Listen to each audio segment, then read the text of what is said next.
سنا رہا ہوں، میں کوئی باروں آیا؟ مرد زنا کرتے رہیں، اس بازار حسن کو کس نے گرمایا؟ ان ذمہ داروں نے کی۔ میں تو جب سے اس بازار حسن کے گشت شروع کی ہے میرا کلیجہ پھٹ گیا ہے کہ مجھے تو یہ عورتیں مظلوم نظر آتی ہیں۔ کون سی عورت ہے جسم بیچنے کے لیے خوشی سے تیار ہو؟ کون سی لڑکی ہے جوانی کو بیچنے کے لیے؟ کون بچی ہے جو گھنگرو باندھے گی خوشی کے ساتھ؟ انہیں سرداروں نے گھنگرو بندھوائے، انہیں نوابوں نے نچایا، ان کے جسموں سے وہ کھیلے۔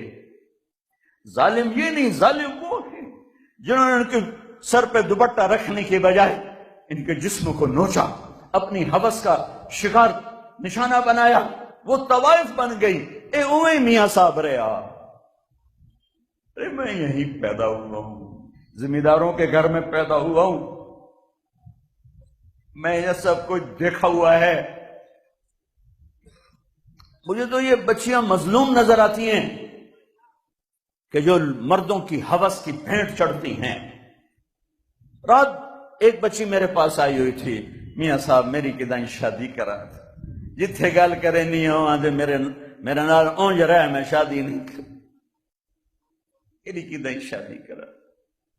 عورت کی فطرت ہی نہیں ہے کہ وہ گھنگرو باندھ کے محفل کی زینت میں، عورت کی فطرت میں تو حیا۔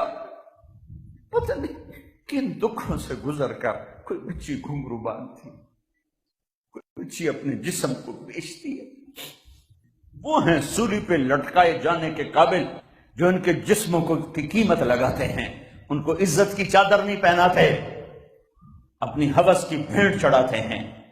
انہیں سردار صاحب ہیں، ماہر صاحب ہیں، میاں صاحب ہیں، چودھری صاحب ہیں، وہ طوائف بن گئی۔ ایک سردار صاحب رہا۔ میرے نبی فرما رہے ہیں عائشہ کوئی گناہ ہوا ہے تو توبہ کر لے، اللہ معاف کر دے گا۔ اللہ اکبر، اللہ اکبر۔ اور اگر نہیں ہوا تو اللہ ضرور تیرے حق میں فیصلہ سنائے گا۔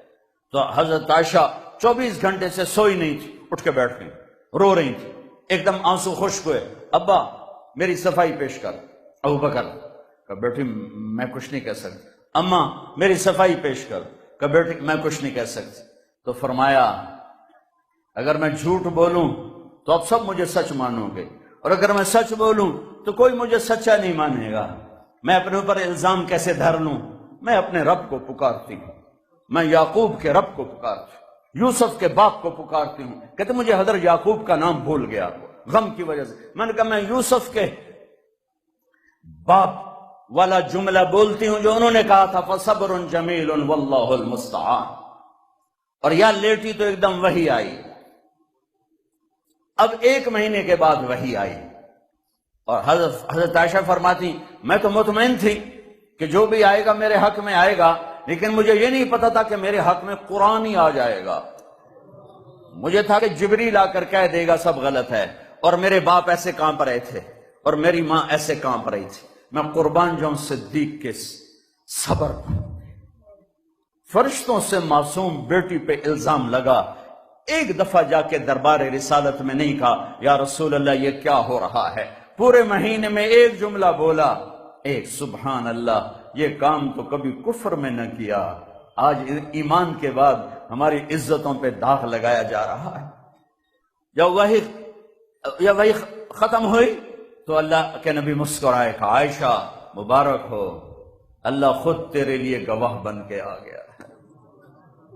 تو حضرت ام رومان نے کہا بیٹی اٹھو اللہ کے نبی کا شکر ادا کرو۔ تو فرمایا نہیں میں اس کا شکر ادا کروں گی جو میرا گواہ بن کے آیا۔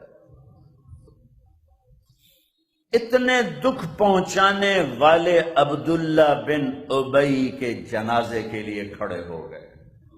کم وقت مر گیا، اس کے بیٹے پکے صحابی تھے، یا رسول اللہ میرے ابا کو کفن دیں گے، آپ اپنا کرتا دے دیں میں کفن اس کو پہناؤں۔ آپ نے کہا یہ لو۔